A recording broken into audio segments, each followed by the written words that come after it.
If you love pizza, wait till you try Turkish Pide.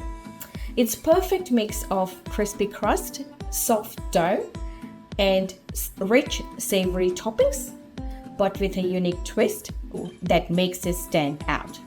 It's simple, satisfying, and packed with bold Mediterranean flavors. Let's bake it together.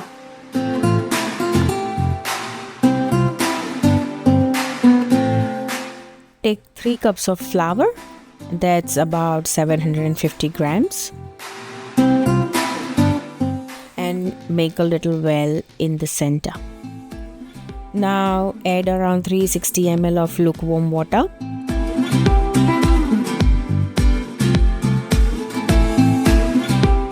A pinch of salt, a bit of sugar, some melted butter, and 10 grams of dry yeast. Mix it all together until it forms a soft, smooth dough.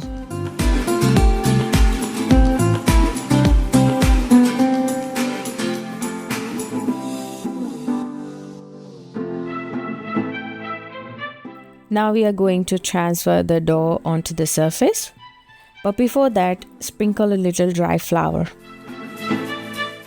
Start kneading by stretching the dough and bringing it back together.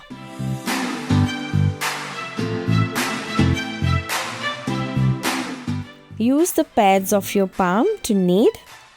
That's where the real magic happens. And repeat this process until it's smooth and no longer sticky. And honestly, I think I have just finished my workout for the day. As you can see, our dough is perfectly done, soft, smooth, and no longer sticky. Now fold all the edges downwards so there are no cracks on top.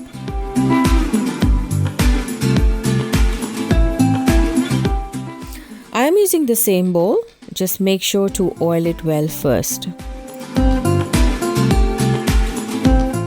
Place the dough inside and lightly coat it with oil all around. This will keep it soft and prevent it from drying out.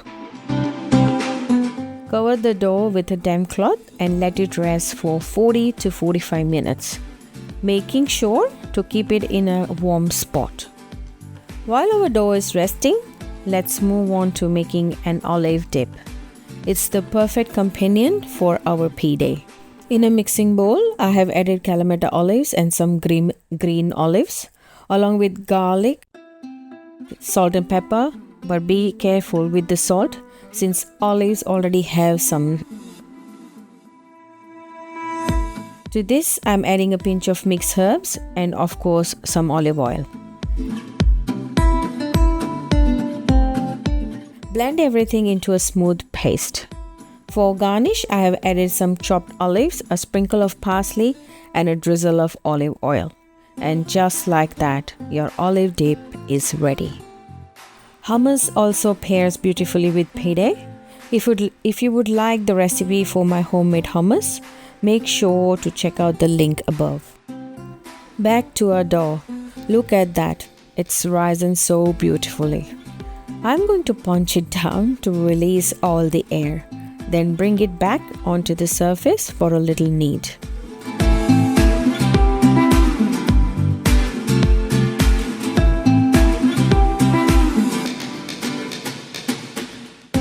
Roll it out and divide it into equal portions.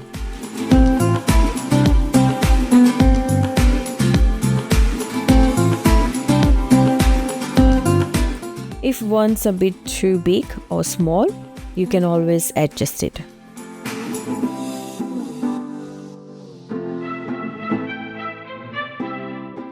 Now take each dough ball and fold the edges downwards so there are no cracks.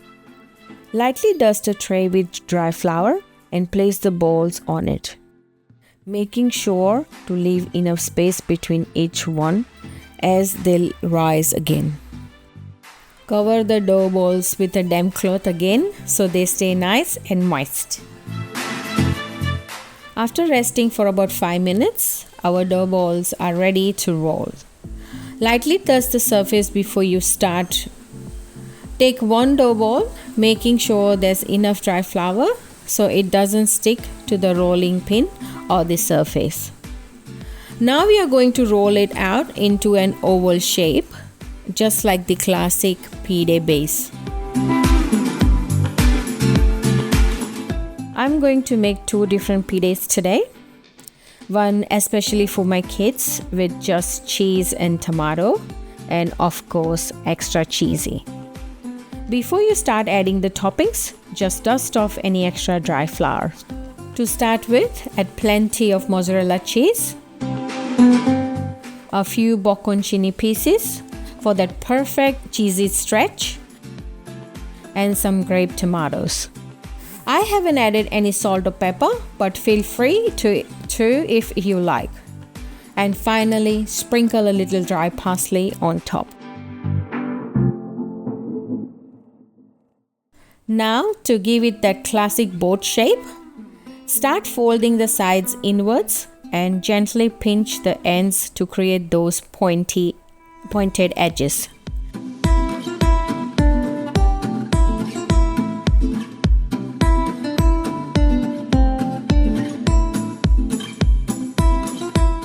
I don't eat eggs, so I'm brushing mine with butter, but you can use an egg wash if you prefer.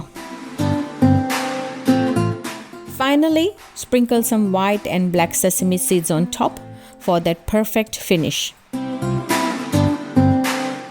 I have already got my oven preheating at the highest temperature, around 200 degrees. We'll place our tray on the bottom rack first, and after a few minutes, move it to the top rack so it cooks evenly and gets that beautiful golden crust. Meanwhile, I'm going to make another vegetarian pide. I have rolled it out the same way as before.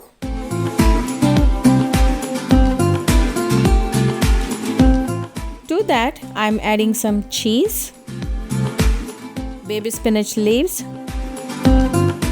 sliced onions, capsicums, mushrooms, and tomatoes. Then a bit of salt and pepper, a sprinkle of chili flakes for that extra kick, and of course some feta cheese, bocconcini, and a touch of dry parsley on top. We are going to fold and finish this pide just like we did with the cheese pide. Here I have used my preferred toppings, but you can use whatever you like, including your choice of meat or veggies.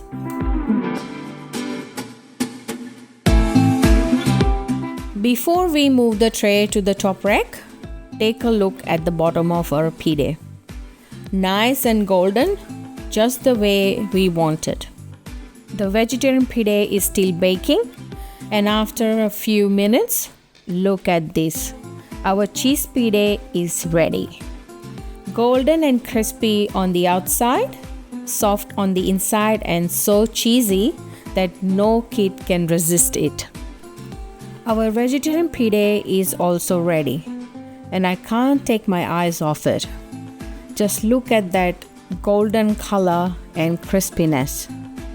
The aroma is incredible, and I can't wait to take a bite. Enjoy it with your favorite dips. We are having ours with homemade olive dip and hummus. For the hummus recipe, just click the link in the top right-hand corner. We also pair it with a fresh green leaf salad, which makes a perfect companion to the pide. The pide is served. Enjoy it hot with a drizzle of fresh lemon juice for extra flavor. I would love to hear how your pide turned out. Drop a comment below. And as always, like, share, and subscribe for more yummy recipes. See you soon.